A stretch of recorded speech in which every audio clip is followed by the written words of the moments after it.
Good morning everybody, שפע ברוכה והצלוחה. פרשת ראה. ראה אנוכי נותן לפניכם היום. ראה, look what I am putting in front of you today. The ברכה והקללה. The blessing and the curse. And then explanation. את הברכה, the blessing. אשר תשמעו מצוות השם. If you listen to God's words, to the mitzvahs, אשר אנוכי מצווה אתכם, which I'm ordering you today. The הקללה and the curse, if you don't listen. Now, if we look at what's written here, there is something that we don't need. We can just read it without it. And we know the Torah, every letter, every sign, everything has got an importance. Everything has got a meaning.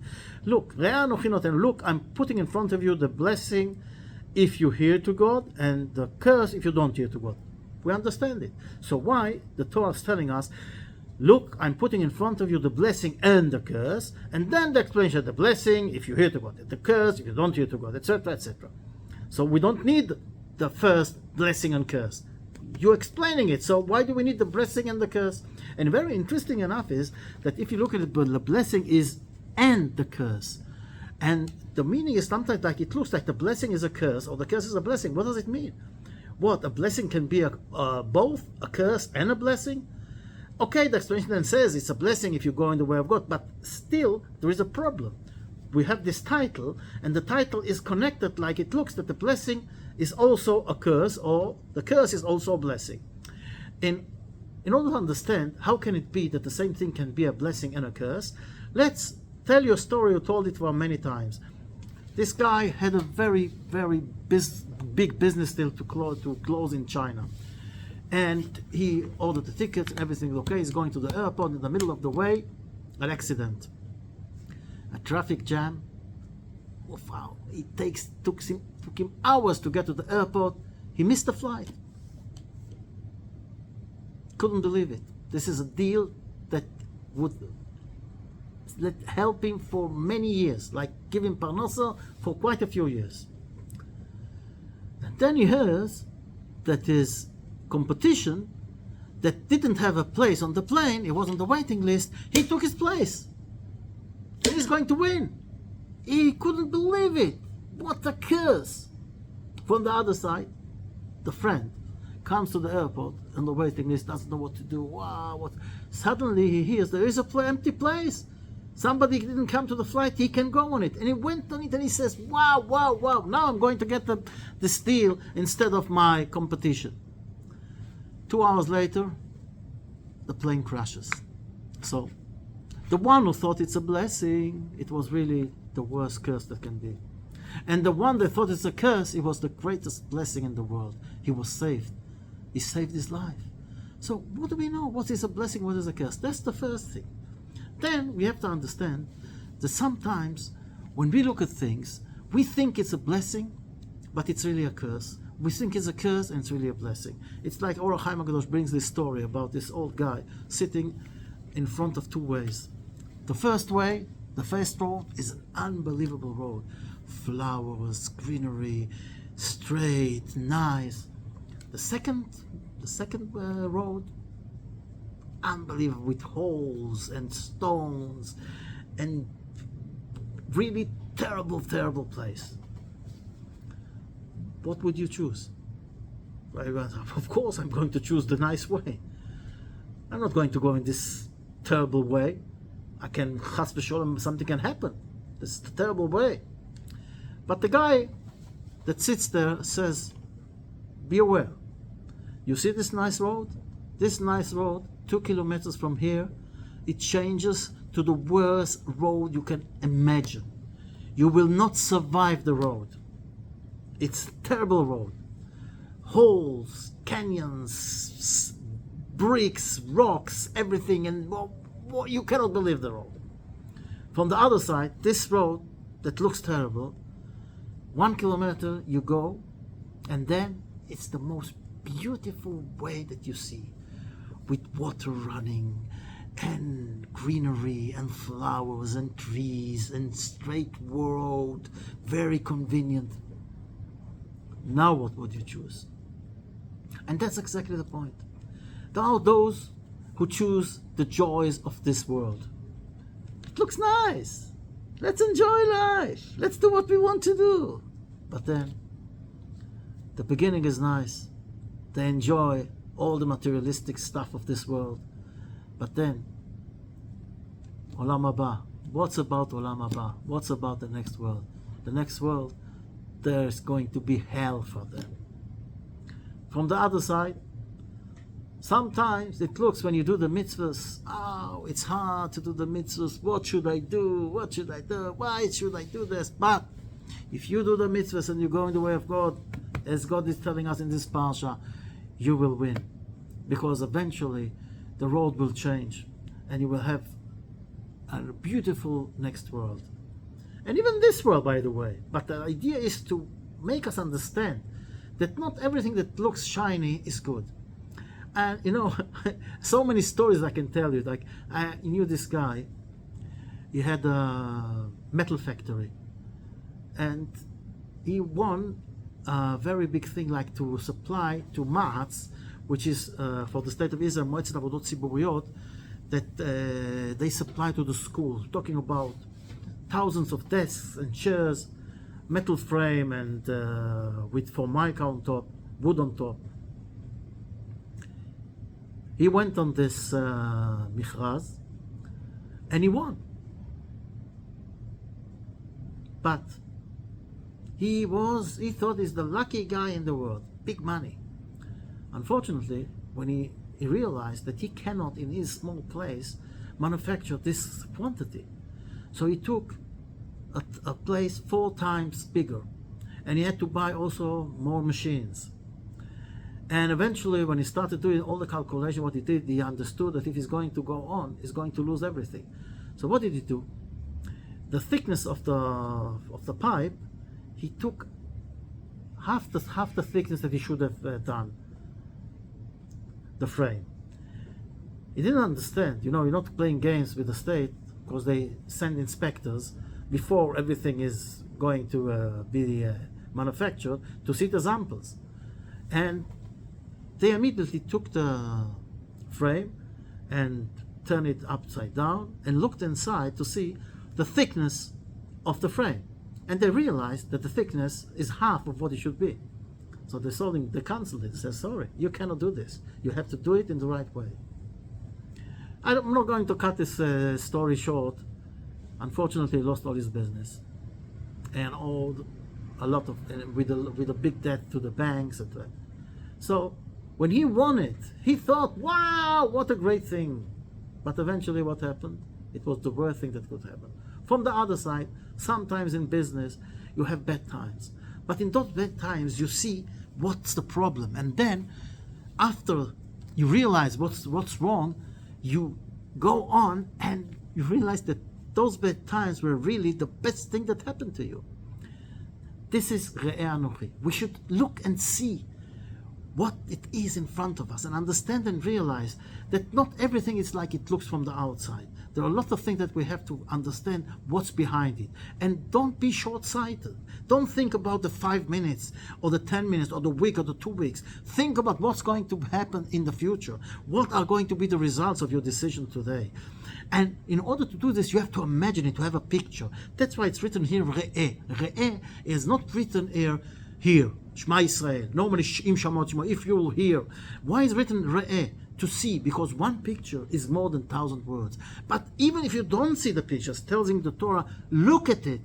Imagine to yourself the picture. For example, then later on it says that when God is going to bring you to the country, to Eretz Israel, you will put the blessing on Har Grizim, and the mountain of Grizim, and the curse on the Mount of Evar. What was going on there was very interesting. There are 6 tribes on one side, and the other 6 on the other side. And in the middle, the Leviim were telling the tribes a blessing to the right side and a curse to the other side, which was exactly the opposite from the blessing. So Har Grizim, it was the blessing, and Har Evar, the curse. So the question is, why do we need all this pyrotechnic, this all big thing? You can tell them the blessing and tell them the opposite is, if you don't do what we told you in the blessing, it's going to be a curse. Why do you need to put people here and people there? Rambam says that each one of us has to look at himself. that it is half on the good side and half at the bad side. In other words, every is equal. What does it mean equal? It says this is exactly the idea of Har Eval and Har Grizim. You should look and see now the situation is equal. We are now on the, let's say, on an equal way. We have rights against sins. Mitzvahs is equal, so we are in a good place. The thing is, what's going to make the future? What's going to make the judgment? When we are standing now in front of Elul and Rosh Hashanah and Yom Kippur, what's going to make our way is to understand that anything we do says, who am I? Who am I? Says, who am you? You see, now it's equal. In other words, the action you're going to do next is going to make the difference. If you're going to make a mitzvah, the whole world is on the right side. If you're going to do a sin, the whole world is going to be on the wrong side, on the bad side. Me? Yes, you. That's the way you should look at things. It's like the sample that they bring. There is a brick ship, and suddenly they hear somebody is drilling. They go down, they see a guy drilling in his room, in his chamber there on the ship. Say, what are you doing? He says, I'm drilling. So stop drilling. He says, what do you mean stop? It's my cabin, it's my room. I'm going to do whatever I want in my room. He says, what do you mean? You're in a ship. If you drill in your room, we're all going to drown, not only you. And that's exactly the point that we have to see. Each one of us has to look at the picture as he is the one who can change the world. Yes, each one of us can change things for the best. What is Anochi? Anochi is also something very interesting. I don't know how to say it in English, but it's like, you could say Ani, me. But what is Anochi? Anochi is Anach. Anach is this tool that you look if the wall is straight. I don't remember how you say it in English, but I hope you understand. So it says Anochi is an Anach. It says the Rav Neugershal says in an explanation in the book of Kuzari. And in other words, what the Torah is telling us, it says if you want to know the right way, I am the straight way. I am the Anach. I am this tool that shows you if it's straight or it's crooked. In other words, the only place to find what is really the truth, what is really the right way, is the Torah. And you have to see and understand that whatever we do, you have to look at the picture in the right eye through the eyes of the Torah. Because sometimes it's like this guy was going, a tourist came to the Louvre in Paris, so they take him and show him all the great painters and the painting. And he's going, this is scrabble schmabble, this is nothing, this is scratching, this is a kishkush, this is tumble, this is not a picture. The people are going, what is this guy's crazy? The best pictures in the world, and he says there's just scrabbles, they are not pictures, they're terrible. One guy saw that the guy is wearing glasses. He says, let me look at your glasses. And he takes the glasses, and he sees they're all scratched. So the point is, he was looking with scratched glasses, so he saw everything crooked. Everything he saw in the scratched. He didn't see the right thing because he was looking through scratched glasses. Also, what's happened with us? We look through scratched glasses. We should look and see if the glasses are clean, no scratches. Then we should look. And this is the Torah. When we look through this whole world with all the running after materialistic stuff, this is looking through scratched glasses. We have to look through clear glasses, and the clear picture is only through the Torah. This is something that we have to lesson and go through. Unfortunately, when we look around, we see things are not so simple, because we are all surrounded with temptation, and people are telling us. Just now, before I talked about a guy who was in jail, Reb Eilish, he was in jail, and one day he hears a pigeon talking, And he asked his friend who knew understand the language of the pigeon, could understand it, and he says, "What is this pigeon saying?" He says, "Saying, Eilish run, Eilish run, Eilish run," and he ran. He was saved. He ran away from the captivity. He was captured in jail, where by bandits, and did Reb Eilish understand also the language of the pigeon or not? So the Gemara there says he did understand. So if he did understand, why did he ask his friend, what did the pigeon say? Because when you want something, you hear what you want to hear. And that's the problem. You have to hear the real thing. So he wasn't sure that he heard what the real thing, that he should run. He thought, maybe I'm hearing what I want to hear. So he asked his friend, did this, what did you hear? And when he realized that the friend heard the same thing, then he ran away. And this is in life, a lot of times it happens. When we want something, so we see and hear what we want to see and what we want to hear, and we don't look and don't listen to all the other stuff. And this is also from the way, Re'eh, we have to look at things in the right eyes, in the right glasses. And the only way to see the truth is through the Torah. And this is exactly the point. Sometimes it looks wow, and sometimes it doesn't look so good. But you have to understand and realize the only way to go in the right way, even if it doesn't look now so the best way, if it's the way of the Torah, that's the way. And you will find out eventually that it's the best way that can. But going after this way that looks from the outside, wow, unbelievable, but there is nothing behind, this is a terrible thing. And this will lead you to the worst place in the world. A few years ago, talking about temptation, about you tempted to others, what they talk, and see what you want to see. They had this guy. He was a member of the community, and he was my son was a friend of his son. And one day he calls me and he wants to. He says, "I've got a meeting. I've got this startup, an unbelievable thing, and there are investors that are coming. I want you also to come." I came, and listen, he was showing us things unbelievable. And he says how do you call the FDA improved it, and it was tested by hospital, something that is going to change the medicine world, something unbelievable. I don't remember what it was exactly. And he showed documents and certificates and from hospitals and tests that were done. And I felt that something is missing. I thought, if it's so brilliant, why did nobody do it? Why did all those hospitals that tried it and saw how good it is, why didn't they invested money in it? Why does it need to invest, to find investor in this way? And I didn't put any money in it. 2 or 3 weeks later, or a month, he vanished. He disappeared. He took money from people. It was all a con. He was a con artist. It all was a lie. Nothing was true in this, but it looked so good. And it was very tempting. And that's exactly the point. When you see something that is very tempting, think again.